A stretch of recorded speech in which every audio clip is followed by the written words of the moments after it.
Allah uji saya. Bawa arwah Zara dalam mimpi saya.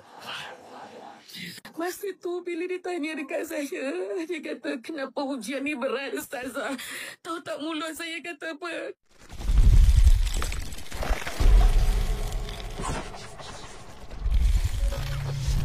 Saya berada di tempat yang baik, namun hati saya sedih.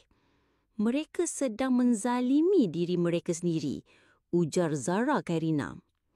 Kata-kata itu bergema dalam mimpi pada jam 3 pagi ketika dunia masih dibaluti keheningan malam. Suasana begitu sunyi, seolah setiap nafas membawa berat misteri yang sukar jelaskan. Dalam mimpi itu, Zara Khairina muncul menatap Ustazah Yong Lina James dengan mata yang penuh kesedihan dan tanda tanya. Video berdurasi 5 minit 10 saat itu menyorot wajah Ustazah Yong Lina James ketika dia berkongsi pengalaman luar biasa ini kepada audiensnya semasa live di akaun TikTok miliknya. Dia menceritakan bagaimana setiap patah kata Zara menusuk jiwa, meninggalkan rasa pilu yang mendalam dan aura misteri yang sukar dirupakan.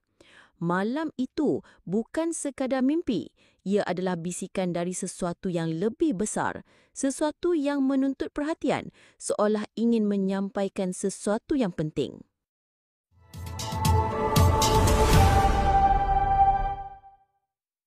Jadi sahabat, bayangkan, dia datang mimpi pukul 3 pagi, kau fikir aku ni siapa? Aku ni orang biasa, sahabat. Bayangkan dia menangis.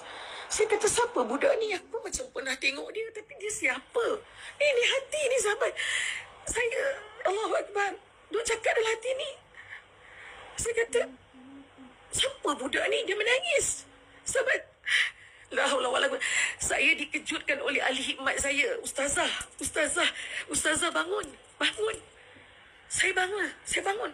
Kenapa? Kenapa Ustazah berselawat? Ya, saya berselawat. Kenapa? Sebab arwah datang dengan air mata. Tahu tak apa dia cakap dengan saya? Saya percaya doa saya, Allah dengar. Arwah kata, saya berada pada tempat yang baik, tapi saya sedih. Kenapa kau sedih? Mereka sedang zalim pada diri mereka. Siapakah mereka, sahabat? Orang yang sedang mencari pembunuh Zara. Zara tak suruh kita cari pembunuh, tapi Zara suruh kita balik jaga solat. Betul tak? Zara suruh kita balik jaga solat, sahabat. Sedih, sahabat. Masa tu bila dia tanya dekat saya, dia kata, kenapa ujian ni berat, Ustazah? Tahu tak mulut saya kata